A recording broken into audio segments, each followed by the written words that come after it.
เพื่อนๆมากินมาม่าสูตรใหม่รุ่นใหม่เซฟเพิ่นว่าเซฟอืมเซฟอิหยังพริกลมหายใจมังกรเป็นจั่งใดพี่น้องรสมาล่ารสมาล่าลองเบิ่ง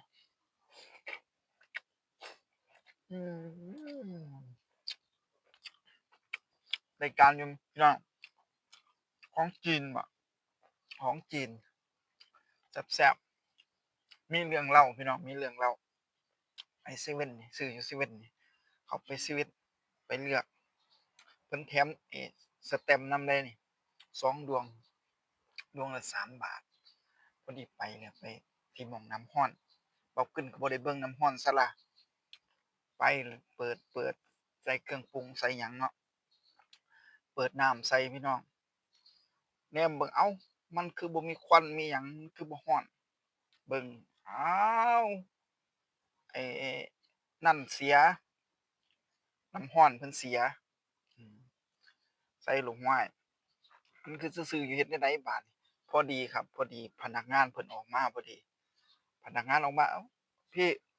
เครื่องมันเสียเด้อค่ะเพิ่นว่าอ้าวเฮ็ดจั่งใดน้อบาดนี้บอกขึ้นว่าเฮ็ดจั่งใดเพิ่นว่าอันพี่ต้องเทน้ำออกเด้อเพิ่นว่าต้องเทน้ำออก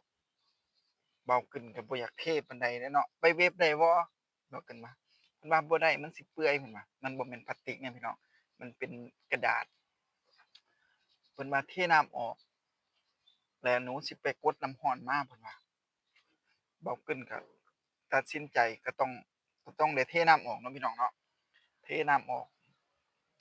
เพิ่นไปกดน้ำมาใส่พี่น้องเบาขึ้นก็ย้านมันอันนั้นแหละเนาะย้านมันย้านมันจืดย้านรสชาติมันจืดเบาขึ้นก็เลยไปซื้ออีกตัวหนึ่งพี่น้องซื้ออีกกล่องหนึ่งบาทนี่เป็น50 บาทพี่น้องนี่เด้ได้เครื่องปรุงมาแบ่งใส่ครึ่งหนึ่งเอาไว้ใส่ให้ครึ่งหนึ่ง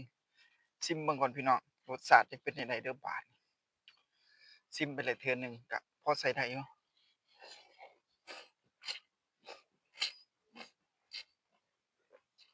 อืมได้การพี่น้องร้อนๆแบบนี้ต้องมาม่าเลยพี่น้องครับอากาศอ่ารสชาติรสมาล่าเพิ่นว่ารสมาล่าน้องกึ้งก็บ่เคยกินเนาะของจีนของไต้หวันสิเป็นใหญ่ๆแบบนี้เด้อพี่น้องเส้นน่ะอืมนุ่มๆอาอืมอืมคือพี่น้องแซ่บอยู่อืมโอ้โฮสุดยอดเลยพี่น้องเอ้ยสดน้ำร้อนๆเนาะอื้อฮืออากาศเย็นๆนี่ลองเบิ่งเด้อพี่น้องเด้ออยู่เมืองหนาวแถวต่างประเทศอะ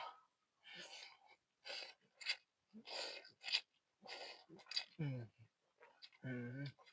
บ้านเราบ่ค่อยหนาวปานใดครับลมเย็นแต่ช่วงเช้าเนาะช่วงสายมาก็เริ่มร้อนกับช่วงค่ำนะครับเย็นๆอืมเรื่องเล่าสู่กันฟังก็ส่ำนี้แหละพี่น้องแซ่บๆนำกันครับขอบคุณหลายๆครับเยี่ยม